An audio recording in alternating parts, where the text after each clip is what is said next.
회사고 어쩔 줄 몰라니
풍경 속에서 캄캄한 밤, 사나운 바람이 불면서 암담했던 자연재해의 한 장면 하면 바울과 276명이 탄 배가 맞닥뜨린 유라굴로 광풍이 아닐까 싶은데요. 성경사건 20번째 주제로 오늘 이 사건을 만나봅니다. 참 생생하게 그려져 있어요, 성경에. 네네. 또 더군다나 최근에 또 자연재해급의 뭐 태풍, 네. 홍수, 뭐 광풍, 지구가 이제 전체적으로 다 경험을 하다 보니까 상상이 더 되는 것 같아요. 한겨울에 277명이 탄 그 배가 광풍을 만났다. 한겨울에. 그러니까 얼마나 두려웠을까 생각이 들어요. 장면을 떠올려 보니까요, 마치 성경 속의 타이타닉 같아요. 그렇죠. 예.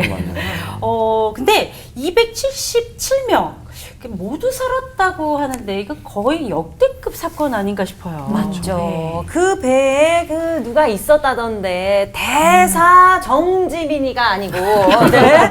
아니죠. 저는 바울 한 사람 때문에 설마 살려주셨을까 그런 마음이 좀 들기는 하더라고요. 저였어도 그 277명 전부를 다 살려주셨을까 하는 생각이 들면서 어디선가 자꾸 글쎄다 하는 이런 음성이 좀 들리는 것 같은데 우리 목사님들 좀 생각 안 해보셨나요?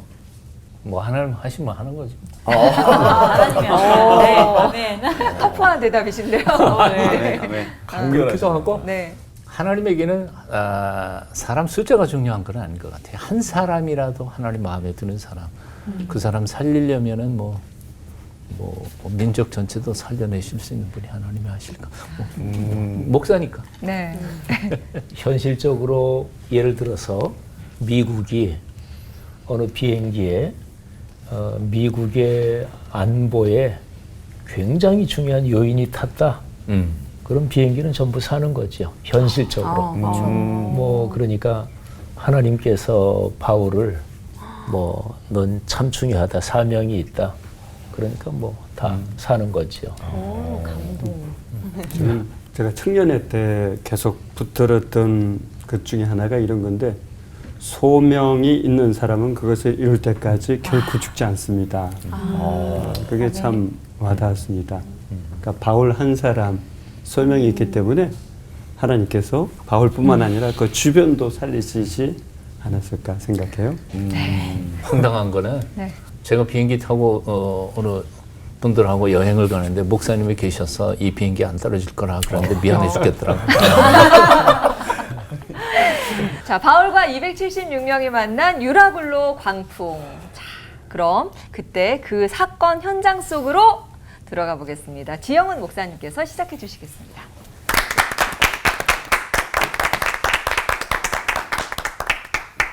바울과 그 배에 탄 사람들 상황은 절망뿐이었습니다. 사도행전 27장 20절에 그 절망이 이렇게 기록되어 있습니다. 여러 날 동안 해도 별도 보이지 아니하고 큰 풍랑이 그대로 있음에 구원의 여망이 없어졌더라. 구원의 여망마저 없어졌더라. 이번에 이 메시지를 준비하면서 되도록 그때의 상황을 한번 상상해 보려고 이렇게 저렇게 생각을 했어요. 근데 이 구절을 읽으면서 여러 날 동안 해도 별도 보이지 않고 큰 풍랑이 엄청난 바람과 파도가 계속 몰아치는데 그 심정이 어땠을까? 밤이 깊었습니다. 온통 캄캄합니다. 그런데 여전히 큰 풍랑은 계속되고 있었죠. 배에 여기저기에 켜놓은 등불은 들이치는 파도에 꺼지기도 하고 돛을 찢을 듯이 불어대는 바람 소리는 사람들의 마음을 질식하게 만들었습니다. 바울도 그 한가운데서 두려워하고 있었습니다.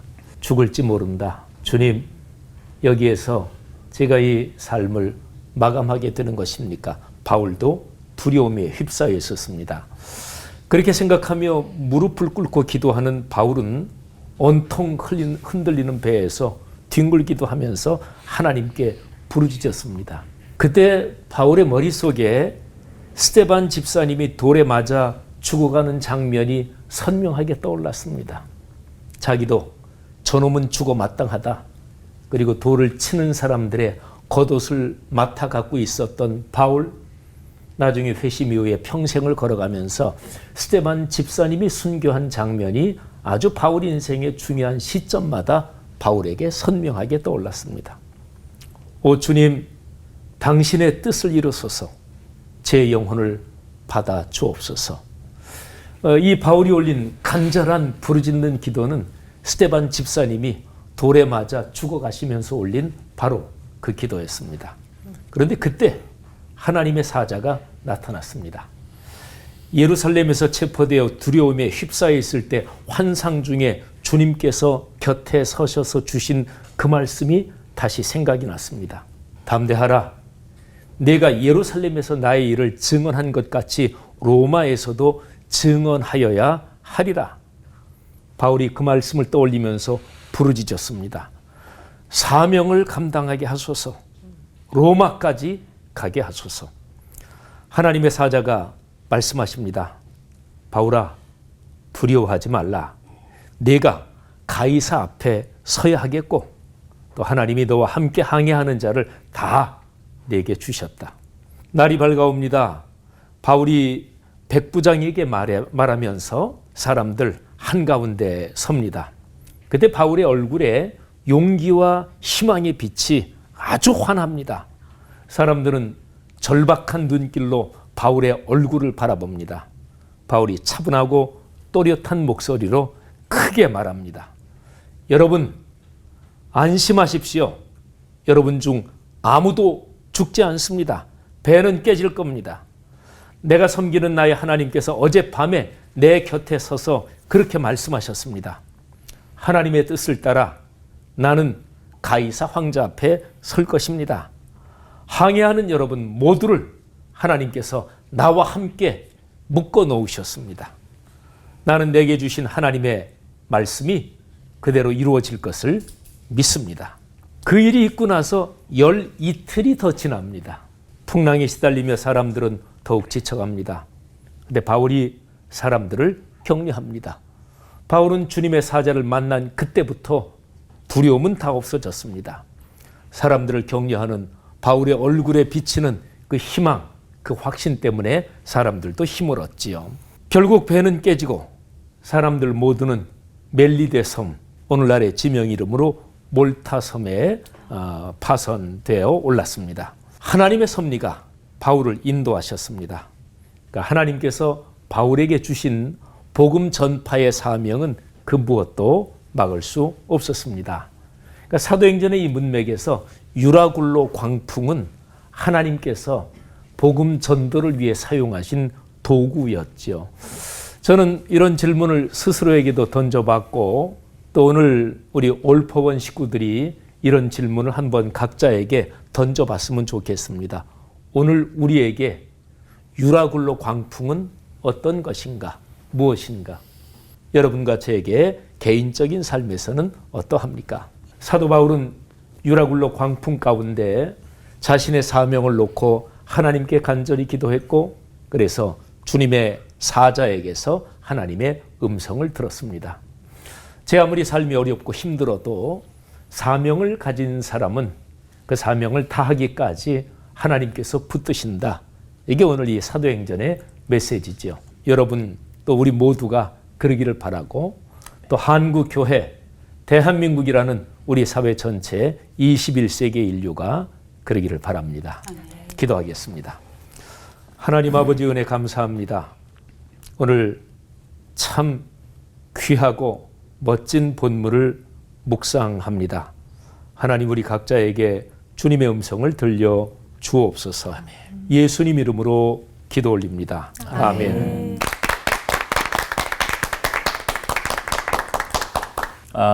사실 항해를 맨 처음 시작할 때 사도 바울은 한 명의 죄수에 지나지 않았습니다. 그가 일어서서 이 항해 엄청나게 위험할 것이다, 가지 말자. 그리고 말할 때 아무도 그 죄수의 말에 귀를 기울이는 사람은 없었습니다. 백부장도 사도 바울의 말보다는 선주나 또는 선장 그리고 사공들의 말을 더 믿었다고 성경은 기록하고 있습니다. 선주나 사공들 마찬가지죠. 빨리 항해 마치고 그냥 쉬는 게 좋은 거죠. 일반 대중들 그 미항이라고 하는 조그만 항구에서 겨울 내내 거기 복닥거리고 사는 게 엄청나게 불편하다고 생각이 든 거죠. 그러니까 가자는 겁니다. 두 가지가 있죠. 하나는 전문가들의 의견이 가는 거고 두 번째는 민주주의 다수결 원칙에 의해서 모든 사람이 다 가자 그러니까 한 명이 사도 바울의 말은 묻혀버리고 만 것이었습니다. 그러니까 한마디로 말해서 무리하게 떠났던 이 항해 사람들이 선택이 그들로 하여금 위험에 직면하도록 만들었던 것이라고 생각합니다. 들어야 할 사람의 말은 안 듣고 듣지 말아야 할 사람들의 말을 듣고 선택한 결과였습니다. 사도 바울은 이렇게 표현합니다. 여러분이여 내 말을 듣고 글에 대해서 떠나지 아니하여 이 타격과 손상을 면하였더라면 좋을 뻔하였느니라. 그렇죠. 그런 게 더 좋을 뻔했는데 사람들은 사도 바울 즉 하나님의 음성을 들으면서 살아가고 있는 하나님의 사람의 말은 듣지 않았고 오히려 선주와 선장과 사공들의 말은 들었습니다. 그리고 믿었습니다. 그리고 그것을 선택했습니다. 요즘 현대인들은 자기 듣고 싶은 얘기만 들어요. 진짜 중요한 얘기는 안 듣고요. 하나님의 음성 듣기를 게을리해요. 내 마음속의 음성을 더 생각하죠. 그러다가 보니까 망해가는 것 같아요. 혹시 요즘 내 삶이 유라굴라 같은 광풍에 시달리고 있는 건 아닐까? 그 이유가 무엇일까 한번 생각해 보시지 않겠어요? 내가 누구 말을 더 중시 여겼나? 그리고 나는 무엇을 선택했는가를 정직하게 돌아볼 필요가 있다는 생각이 듭니다. 10대 아이들이 선생님 말과 부모님 말보다는 지 또래의 얘기들을 더 듣는다 그러죠. 지 또래 말 그게 무슨 도움이 되겠어요. 근데 그 아이들 10대 아이들만 혼낼 건 아니에요. 곰곰이 생각하면 우리 어른들도 마찬가지죠. 너나 나나 내일 일을 눈 감으며 앞이 안 보이는 내일 일을 할 수 없는 유한한 인간인 존재들이 뭐 나하고 똑같은 사람한테 충고 뭐 도움을 요청하는데 뭐 그놈인 거죠. 우리는 하나님의 음성을 들으면서 살아가야 할 피조물인 겁니다. 사도행전 27장 22절 이하에서 우리 아까 목사님께서 말씀하셨어요. 내가 너희를 권하노니 이제는 안심하라. 그리고 쭉 얘기하다가 뭐라 그랬냐면 내가 속한 바 곧 내가 섬기는 하나님의 사자가 어젯밤에 내 곁에서 말하되 그러므로 여러분이 안심하라. 나는 내게 말씀하신 그대로 되리라고 하나님을 믿노라 라고 말했습니다. 똑같은 광풍을 겪으면서도 사람들은 두려움에 떨어서 난리를 치고 있는 판에 떡 한 사람 사도 바울은 이렇게 당당할 수 있었던 이유는 딱 하나밖에 없는 거죠. 뭐요? 간밤에 하나님의 음성을 들었으니까. 하나님의 사자의 소리를 들었으니까요. 바로 똑같은 풍랑을 만나지만 어떤 사람은 당당하고 어떤 사람은 정신을 못 차리고 하나님의 음성을 듣느냐 듣지 않느냐의 차이인 것이죠. 33절 이하에 보면 참 재미있는 글이 나옵니다. 너희가 기다리며 먹지 못하고 줄인 지가 오늘까지 열나흘인즉 음식 먹기를 권하노니 이것이 너희의 구원을 위하는 것이요 너희 중 머리카락 하나도 잃을 자가 없으리라 하고 그 다음에 39절에 보면 떡을 가져다가 모든 사람 앞에서 하나님께 축사하고 떼어 먹기를 시작하며 그들도 다 안심하고 받아 먹으니라. 이 장면을 좀 묵상해 보신 적 있어요? 다시요. 떡을 가져다가 모든 사람 앞에서 하나님께 축사하고 떼어 먹기를 시작하니 무슨 장면이 떠오르세요? 성찬식. 사도 바울은 지금 성찬식 하고 있어. 깨져가는 배는 지금 교회가 되어버렸고요. 얼마 전까지 사도 바울은 죄수의 한 사람이었어요. 하지만 지금은 그들의 영혼을 보살피고 섬기는 한 사람의 목사가 영적 지도자가 된 것이죠. 뭐 때문에요? 하나님의 음성을 듣기 시작하는 순간 미친 바람 광풍이 불어대는 속에 고생하던 277명의 사람들처럼 오늘날 이 시대에 우리는 세상의 광풍 속에서 고생하고 있습니다. 코로나의 광풍, 금리 인상으로 인해서 무겁게 내려드는 부채의 바람, 오리무중의 국제, 경제, 폭풍. 이 속에서 우리는 어떻게 살아야 할까요? 우리마저 그냥 덜덜 떨면서 어쩔 줄 모르고 있다면 하나님의 사람들은 아닐 거라고 생각합니다. 첫째, 이 광풍 저편에서 여전히 역사를 쥐고 계신 하나님을 바라보기를 힘써야 할 겁니다. 매 순간 우리에게 말씀하시는 주님의 음성을 듣기를 갈망해야 하겠습니다. 거기서 그치지 말고 옆에서 불안해하는 사람들에게 이 복음의 메시지를 전하며 함께 하나님의 공동체로 같이 걸어가는 저와 여러분이 됐으면 좋겠습니다. 아멘. 기도하겠습니다. 어제도 오늘도 영원토록 동일하신 주 예수님, 오늘도 두려움에 떨며 살아가는 인생들을 위로하며 섬기는 하나님의 사람들이 되도록 우리를 도와주시옵소서. 예수님 이름으로 기도합니다. 아멘. 인생의 폭풍을 만났을 때 사람들은 자연스럽게 부정적인 생각에 사로잡힙니다. 부정적인 선택을 합니다. 그런데 폭풍을 만났을 때 하나님의 사람들은 거꾸로 생각해 볼 필요가 있습니다. 내 힘들다. 거꾸로 하면 무엇입니까? 다들 힘내. 또 우리나라 자살이 세계 1위에 속한데 자살 거꾸로 하면 살자. 그렇죠. 살자가 되죠. 바울은 힘든 상황에서 내 힘들다라고 다들 말하고 있을 때 바울은 거꾸로 얘기하고 있어요. 다들 내 힘들다가 아니라 다들 힘내라고 말하고 있습니다.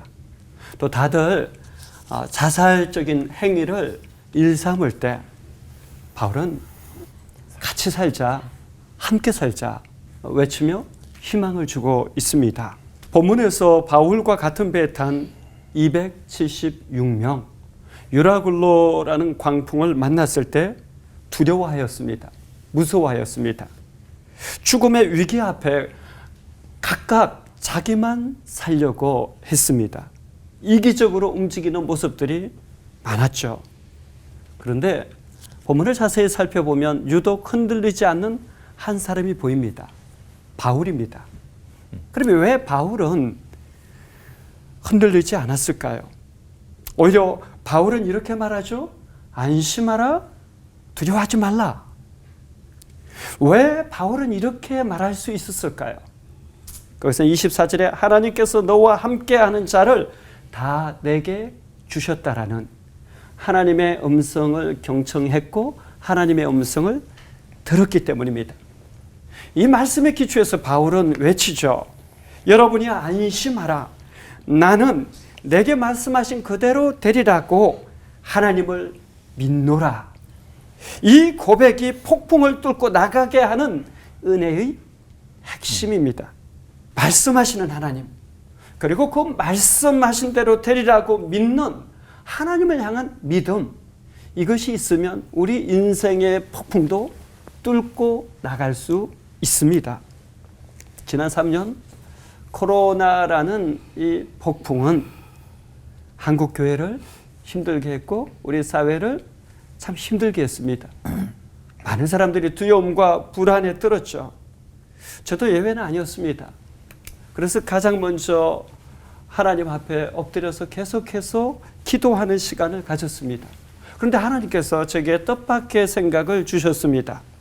지금 한국 교회들이 미래를 준비할 시기를 놓치고 서서히 죽어가고 있는데 오히려 다시 살아날 수 있는 기회를 주신 것이다.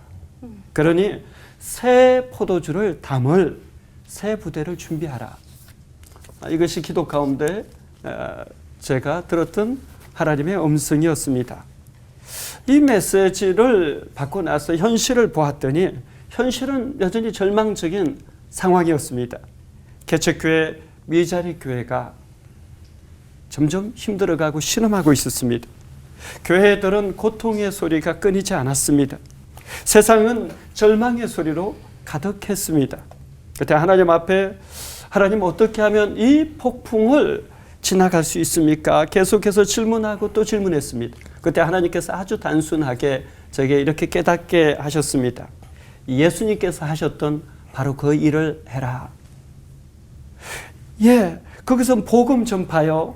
철저하게 성경 말씀의 본질에 기초한 가르침이요. 치유와 회복이 있는 섬김인 것이죠. 예수님이 하셨던 그 일을 한다라면 교회는 살아날 수 있고 세상은 살아날 수 있다라고 감동을 주셨던 것입니다. 그때부터 저는 코로나라는 폭풍 속에서 기도하면서 두려워 말라, 안심하라 외치기 시작했습니다. 구체적으로 그리고 3가지를 순종했습니다. 첫째, 개척교회 미자리 교회를 계속 섬겼습니다.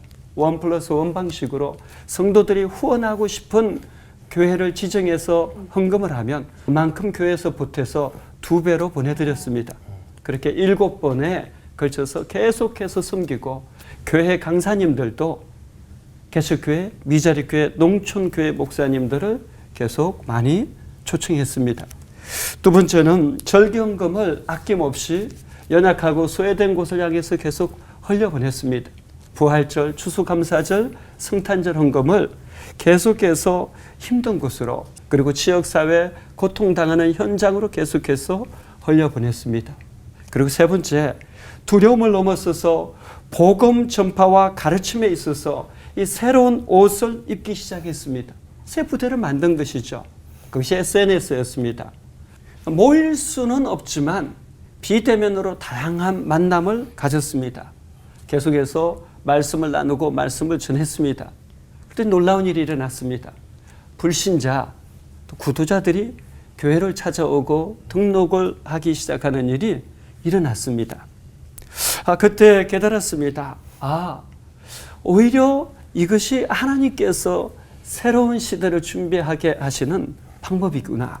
오늘 본문에서 만난 바울은 276명의 생명을 지키고 그 일을 통해서 하나님의 주인 되심을 드러냈습니다.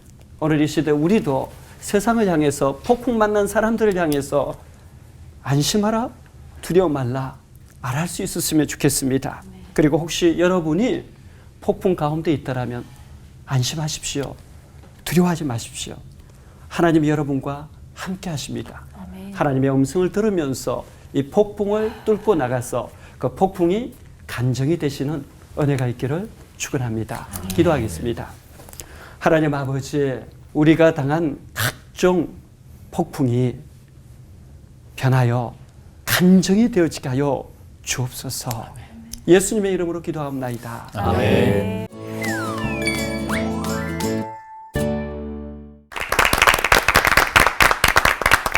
현실을 둘러보면 절망할 거리 뿐이겠지만 마음의 문을 열고 하나님만을 앙망한 바울은 자신만 아니라 276명 모두를 구할 수가 있었습니다. 선주와 선장을 믿었던 백부장 그리고 사람들이 다 바울에게 돌아섰잖아요. 참 꿈 같은 일입니다. 바울은 죄수의 신분이었는데요. 네. 반전. 진짜 이런 게 반전이 아닐까, 분위기가 완전히 바뀌어진 반전이 아닐까 싶은데요. 제가 만약에 그 배에 탔었다면 하나님이 하신 일에 놀라기도 했었겠지만 바울? 도대체 바울이 누군데? 라고 궁금해 했었을 것 같아요. 예. 배를 버리고 탈출을 이제 시도할 정도로 죽겠다는 얘기죠. 그죠? 그 정도로 절체절명의 상황이었지만 전원이 살아났다. 얼마나 그 사람들도 기적이다, 이건 기적이다 인정할 수밖에 없는, 정말 뭐 한 명도 안 죽고 다 살았다니까 네. 뉴스에 나올 만한 일인데 정말 이제 바울 때문에 살려주신 건가 이제 한번 궁금해집니다. 아까 우리 서정호 목사님께서 비행기를 탔는데 어떤 분이 아유 목사님 타셨으니까 우리 비행기 뭐 떨어지거나 그러지 않겠네요. 그 말씀 하셨다 그랬잖아요. 저도 옛날인가 한번 그 얘기를 들어본 적이 있어요. 비행기를 탔는데 어떤 분이 이제 아는 분이 있어서 아유 목사님 계시니까 뭐 안전하겠네요. 근데 이제 그 얘기의 그 생각의 구조가 목사 그러면 뭐 모든 그리스도인이 다 사명을 맡은 사람이고 다 그러지만 그래도 이제 일반적으로 목사 그러면은 어떤 사명을 받은 사람 이렇게 생각하니까 그러니까 목사님이 탔으니까 아유 비행기 안전하겠네. 생각의 구조는 그런 것 같아요. 네. 근데 성경에서 그런 그 가르침을 진짜 이 사건처럼 이렇게 멋있게 보여주는 본문이 없다 하는 생각을 합니다. 근데 사실은 선교사님들이 탔던 비행기가 떨어지는 일들도 참 많이 있잖아요. 그리고 순교하시는 일들도. 그러니까 목사가 탔으니까 안 떨어진다는 보장은 전혀 없는 건데 믿음은 좋은데 이번 이 사도 바울의 사건은 역사 속에 하나님이 특별하신 계획이고 섭리가 아니었을까 그런 생각이 좀 듭니다. 뭐 나 탔다고 안 떨어지겠습니까? 사실 바울 때문이 아니라 하나님 때문이죠. 그렇죠? 그렇죠. 그 배에 있어도 요나가 타고 있었으면 요나 때문에 다 죽을 위기에 처할 수 있는 거죠. 그죠? 요나 때문에 이렇게 배가 침몰하지 않으려면 정말 바울처럼 하나님 앞에 서 있는 게 중요하다라는 생각이 들고요. 또 정말 중요한 것은 나 때문에 우리가 서 있는 공동체가 살아날 수 있는가. 하나님께서 나 때문에 우리가 일하는 일터를 살려주시는가. 정말 그런 그리스도인, 그런 목회자, 그런 성도 됐으면 좋겠습니다. 바울을 통해서 276명을 구하게 하신 이 사건 속에 녹아있는 하나님의 섭리를 오늘 우리가 살고 있는 이 현장에 좀 적용시켜 본다면 새로운 또 느낌이 들 것 같은데요. 우리 인생에도 그 유라굴로 광풍처럼 정말 이런 고난이 몰려올 때가 있고 그때는 너무 정말 당황스럽고 어떻게 해야 될지 참 난감해지잖아요. 그렇죠. 그래서 준비했습니다. 자연재해도 대비하는데 인생재해는 더 대비해야겠죠? 유라굴로 광풍이 몰아칠 때 타이타닉 되지 않고 바오로가 되기 위해 드리는 질문 타임. 네, 첫 번째 질문 드려볼게요. 바울에 의하면 이렇게 했으면 그 추운 겨울날 배가 유라굴로 광풍에 휩싸이지 않았을 수도 있었다. 요렇게 말하는 대목이 나오는데요. 지영훈 목사님, 이 유라굴로 광풍 사건이 자연재해 아니었나요? 누구도 예측하지 못한 자연재해인 줄 알았는데 이렇게 말하는 거 보니까 바울이 인재라고 말을 하는 건지 그렇다면 그 이유는 어떻게 찾아볼 수 있는지 궁금합니다.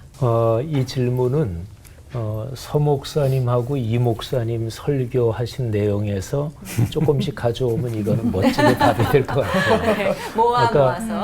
서 목사님이 말씀하시기를 선주의 입장. 선주는 배를 놀리면 손해니까 또 일정 단위 시간에 더 많은 수입을 올리려면 괜히 그냥 뭐 겨울 하면 적어도 한 2달 그냥 거기서 있을 수 없으니까.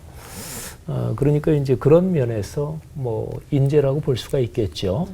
그리고 또 백부장의 입장은, 백부장은 어차피 거기 있는 사람들을 다 통솔해야 되는 입장이니까. 근데 뭐 백부장이 완전히 절대 권력을 가진 사람도 아니고 또 그 배를 선주 배지만 백부장은 말하자면 공직자로서 이거를 끌고 가야 되는데 많은 사람들의 의견이 그러니까 만일에 권한을 가진 백부장이 바울의 말을 더 신뢰해서 거기서 출발하지 않았더라면 그러면 이제 그 풍랑을 만나지 않았으니까 뭐 이런 두 가지 입장만 생각해도 인재다 이렇게 볼 수 있겠고 이거는 현상적으로. 그런데 본질적으로는 아까 이상감 목사님 말씀하신 것처럼 이거는 하나님이 계획하신 거니까 그러니까 이거는 인재가 아니고 하나님이 주신 어떤 큰 사인이요 표적이다 이렇게 말할 수가 있을 것 같아요. 오늘 이 사건이 성경에 기록되면서 예수님 재림하실 때까지 모든 그리스도인 또 인류에게 이 메시지가 계속 전해질 거 아니겠어요? 그러니까 예수 그리스도의 십자가 그 구원의 복음을 전하는 일, 이 사명을 위해서 그 어떤 상황도 하나님은 다 개입하신다. 뭐 이런 위대한 메시지죠. 그러니까 이거는 뭐 현상적으로 보면 인재인데 성경의 맥락으로 보면 하나님의 위대한 섭리에 따라 일어난 사건이다. 이렇게 볼 수 있을 것 같습니다. 우리 두 분 목사님께 영광과 찬양을 올립니다. 또 갑자기 진지하게 말씀하시네요. 근데 오늘 설교를 들으면서 아니 그러면 바울은 무슨 고생인가? 아니 노쇠한 노인이었고 죄수로 압송되어 가던 상황인데 추운 겨울날 배에서 보름을 시달린 바울의 심정은 어땠을지 궁금하면서도 광풍이 몰아치는 뱃속에도 어쩜 그렇게 중심을 잡고 담대하게 기도로 나아갈 수 있었는지 우리 이상감 목사님께 질문 드리고 싶습니다. 여러분 상상해 보세요. 폭풍 치는 바다에서 보름을 보낸다. 거의 초죽음입니다. 제가 울릉도 갈 때 몇 시간을 보냈는데 그때 약간 폭풍도 아니라 물결이 좀 세게 울렁거렸거든요. 그러다 뱃속에 있었는데 제가 멀미약을 먹지 않은 상태에서 탔는데 정말 제 인생 가장 강렬한 구토를 했어요. 분수처럼 쏟아 올려서 이렇게 쏟아져 내리고 너무 힘들어서 화장실 옆에 쓰러져 가지고 누워서 이렇게 울릉도까지 갔던 기억이 있거든요. 그러니 보름을 그런 시간을 보낸다. 아마 주여 차라리 죽여주시옵소서 이런 기도가 저절로 나올 정도로 힘들지 않았나라는 생각을 해요. 그럼에도 불구하고 소명이 있는 자는 결코 죽지 않는다라고 생각하고요. 정말 우리의 삶에도 그런 폭풍이 있을 때가 있죠. 정말 힘들 때 주여 차라리 죽여주시옵소서 이럴 때가 있는데 그럴 때 어떻게 기도할 수 있을까? 저는 하나님이 내 인생의 키를 잡고 계신다라고 믿어라라고 말하고 싶어요. 왜냐하면 하나님이 내 인생의 키를 잡고 계신다라고 믿으면 믿을수록 하나님께 저는 더 간절히 부르짖게 된다라고 생각해요. 그러니까 또 내 인생이 계속 꼬이고 힘들 때 두 번째는요. 하나님은 좋으신 하나님이다. 그러니까 하나님께서 정말 나를 사랑하시고 좋으신 하나님이라는 생각이 들면 그 좋으신 하나님 앞에 더 신뢰함으로 나아가는 거죠. 우리가 어린 아이들이 부모님이 정말 좋다라고 생각할수록 부모님께 계속해서 말하고 또 말하고 또 말하죠. 뭐 야단쳐도 계속해서 얘기할 거예요. 왜? 좋다라고 믿기 때문에. 그러니까 담대하게 기도할 수 있는 것은 하나님이 좋다라고 믿기 때문이에요. 세 번째, 내 인생이 정말 꼬이고 힘들 때 해야 되는 것은 하나님은 나의 기도를 응답하신다. 이 확신이 좀 있으면 더 기도하게 되지 않을까 싶어요. 그래서 저는 종종 우리 딸 아이를 재울 때 이 세 가지를 합해서 이 찬양을 가끔 불러줍니다.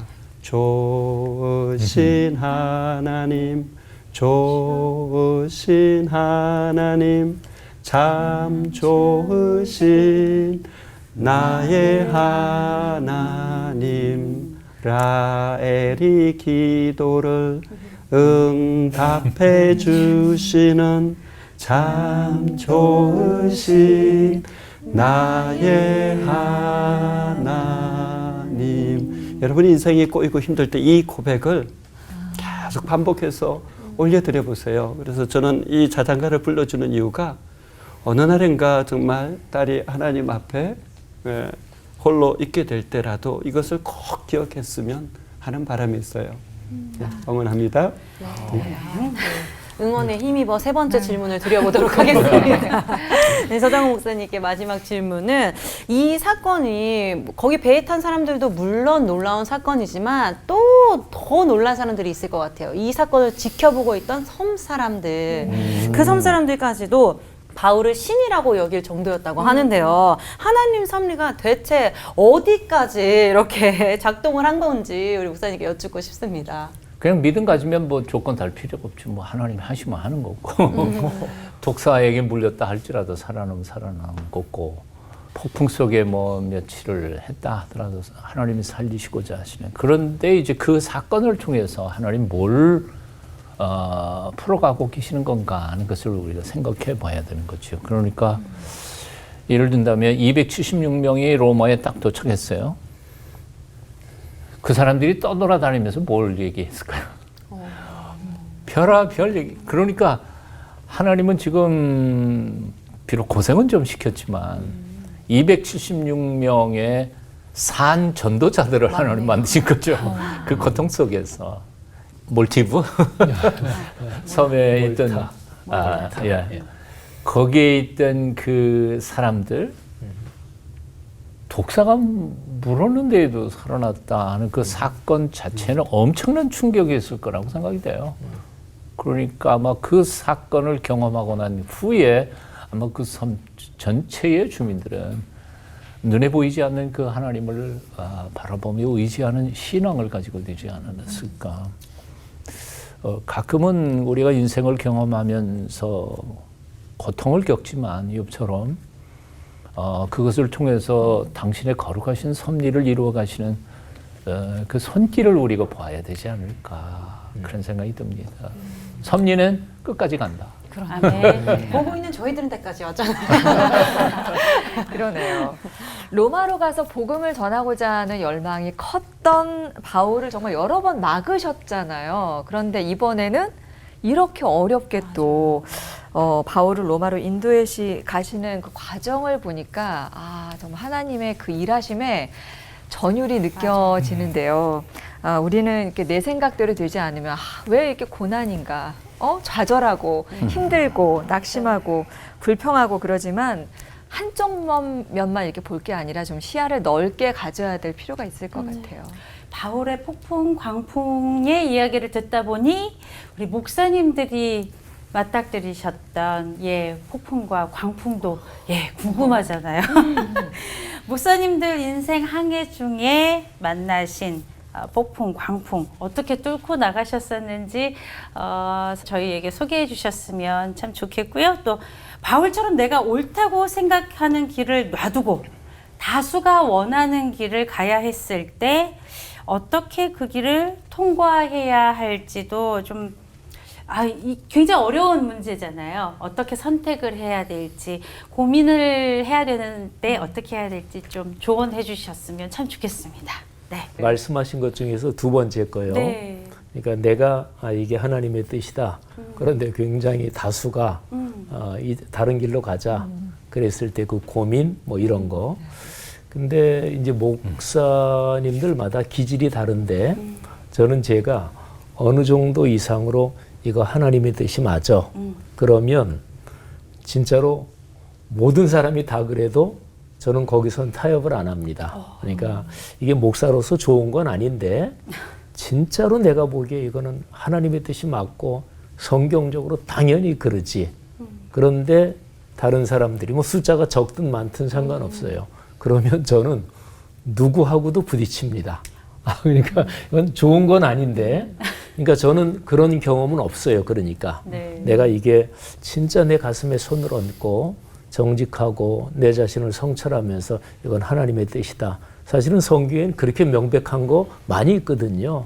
뭐 복음 전한다 하나님의 뜻이고, 또는 교회 목회하면서 간혹 가다가 어떤 사람이 자기의 좀 이름을 드러내려고 자기가 뭐 이렇게 높아지려고 그런 게 정도 이상 지나칠 때 교회 공동체를 위해서 그거는 저러면 안 되지 하고 얘기할 수밖에 없을 때 뭐 그런 것도 명백하잖아요, 상황은. 근데 그럴 때에 제가 목사로서 또는 목사 이전에 그리스도인의 한 사람으로서 저건 아닌데, 그런데 어떤 제가 결단해야 될 상황이 있을 때 저는 기질 자체가 그때 누구든 상관없습니다. 저는 부딪히기도 하고 그랬으니까 그렇게 끌려간 적은 없고요. 그러면 어려운 일이 있을 때 그걸 어떻게 이겨냈느냐 이제 생각해 보면 이제 바울하고 뭐 똑같다고 볼 수는 없지만 구조는 비슷한데요. 제가 하나님께서 나한테 이런 사명을 주셨지 이런 거가 마음에 있었기 때문에 어려움을 이겨낼 수 있었던 것 같아요. 예를 들면 신학교 4학년 저는 고등학교 졸업하고 바로 신학대학을 들어갔거든요. 근데 4학년 1학기까지 마치고 군대 이제 갔을 때 그때 이제 신학 공부를 집어치우려고 그랬어요. 에이, 난 신학 공부 안 한다. 난 집안에서 장남인데 돈 벌어야지. 그런데 그때에 하나님께서 저한테 예수 그리스도의 십자가 사건, 그 의미, 그거를 다시 한번 깊게 깨닫게 하셨어요. 그래서 이제 그래 신학 공부 계속 하겠습니다. 이제 그랬던 기억이 한 번 있고요. 그리고 이제 나중에 목사 안수 받고 목회를 이제 쭉 하면서 목회하면서는 어려움은 누구나 다 있죠. 그건 예외가 없습니다. 근데 그 어려움 중에서 어느 정도 이상으로 어려운 때도 있죠. 저도 생각해 보면 야 이건 진짜 어렵다. 여기에서 도망가고 싶다. 뭐 이랬던 때가 한 두어 번은 되는 것 같아요. 한 2번 정도? 예. 근데 그때 저를 붙잡아 준 거는 성경 말씀, 하나님의 말씀이 삶이 돼야 된다. 말씀이 삶으로 돼야 된다. 그러니까 성경의 내용이 일상과 인격, 사회와 역사 속에서 작동해야 된다. 뭐 모든 목회자들이 다 같은 생각을 가지고 있겠지만 저는 신학 공부하면서 목회하면서 지금 제가 표현한 이거는 저한테 아주 분명하거든요. 그런데 이것이 저를 붙잡아 준 것 같아요. 그러니까 굉장히 어려울 때도 아니야 하나님이 말씀이 삶이 되는 말씀 삼운동 유일하고 완결된 하나님의 계시인 66권 성경의 내용이 오늘날 나부터 시작해서 그리스도인 개인의 일상과 인격 그리고 더 나아가서 사회와 역사를 하나님의 뜻에 따라 변혁시키는 이거는 반드시 이루어져야 된다. 그러니까 거기에 대한 어떤 강한 어떤 헌신의 마음이랄까 저도 흔들리고 있는 상황에서 그게 이제 저를 붙잡아 준 것 같아요. 그러니까 이제 구조는 오늘 본문하고 좀 비슷하다 하는 생각을 갖습니다. 목사님 말씀과 저도 약간 비슷한데요.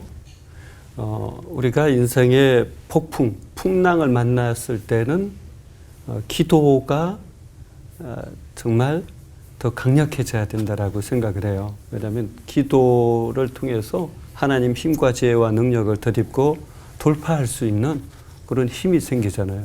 그래서 저도 54kg까지 빠진 적이 있었다라고 고백한 적이 있었는데요. 54kg 빠진 거예요?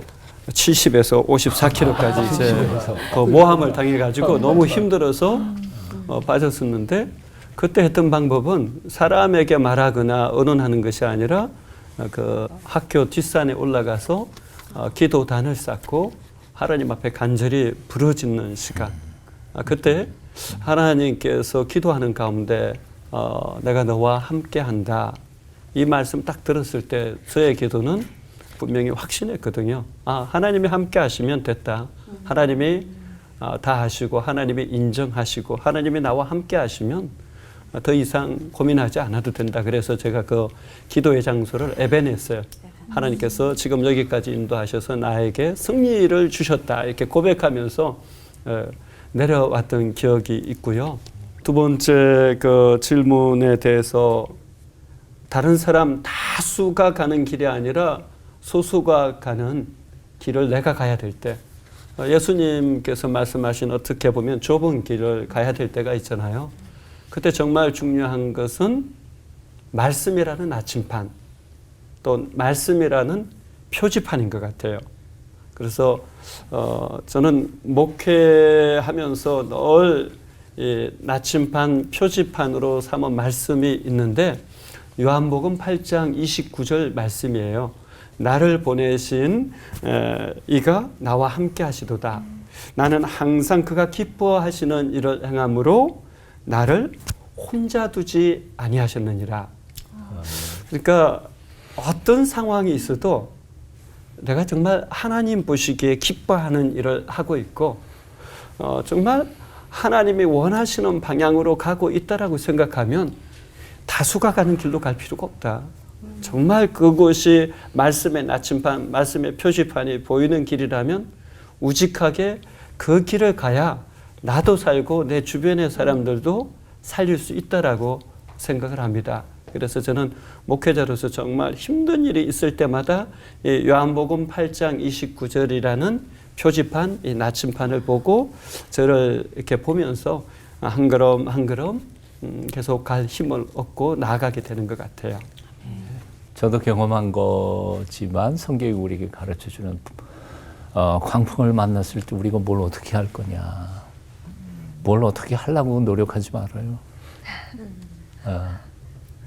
사실 심각한 광풍을 만나면 기도도 안 돼요. 생각도 못 하겠고요. 숨도 쉬기도 힘든데 성경에서 우리에게 가르쳐주는 것은 바로 이런 한마디죠. Be still. 가만히 있어. And know that I'm God. 내가 하나님이라는 사실을. 네 인생의 주인 네 거 아니야. 내가 하나님이야. 내가 네 주인이야. 내가 꿈꾸던 계획들 깨져가는 것 같지만 사실은 나는 내가 너를 위한 계획이 있단다. 그러니까 그냥 가만히 있어. 그래서 한 3마디로 이렇게 정리를 해볼 수 있을 것 같아요. 가만히 있어요. Be still. Stop. 뭐 다른 사람 만나려고 하는 것도 노력 막 관두고, 뭐 아각거리는 것도 관두고. 그다음엔 침묵. 이 침묵이 굉장히 어렵지만 문제가 일어나면 입부터 이게 열려요. 그래요. 누구를 만나면 자꾸 얘기하려고 그래요. 입 다물고 be silent.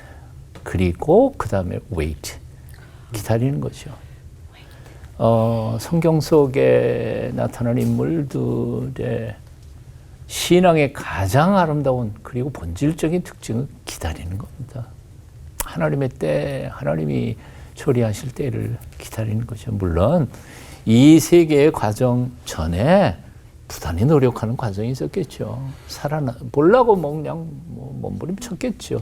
그런 과정은 생략해놓고 뭐 어려움만 당하면 무조건 이렇게 하라는 뜻은 아니고 해도 안 되는 결정적인 마지막 순간이라고 느껴지는 순간, 그 다음에 그냥 정지, 입 다물고 하나님의 때를 기다리는 거. 그럴 때 하나님의 평화가 임하고 하나님께서 길 열어주시더라고요. 그 기다림의 때가 차면 하나님이 열어주시더라고요. 아멘. 호랑이 굴에 들어가도 정신만 차리면 된다. 이 속담이 갑자기 떠올랐는데 인생의 광풍이 불어 닥칠 때 너무 정신이 없을 때 가만히 잠잠히 하나님을 좀 바라보는 시간을 갖고 싶다. 그래야 내가 살 뿐만 아니라 우리 이웃들과 또 함께 살고 있는 사람들을 살릴 수 있겠구나라는 생각 해보면서 실전 적용을 좀 해봤으면 좋겠다라는 생각했습니다. 여러분도 삶의 광풍을 만나실 때 많은 질문들이 드실 텐데요. 그럴 때 저희 올포원 시청자 질문 타임 이용해 보셔도 좋을 것 같습니다. 함께 나누면 힘이 될 수도 있으니까요. 자, 오늘 올포원 식구들 함께 하면서 어떠셨는지, 그 유라굴로 광풍화도 이제 끄떡 없으신 거죠? 네.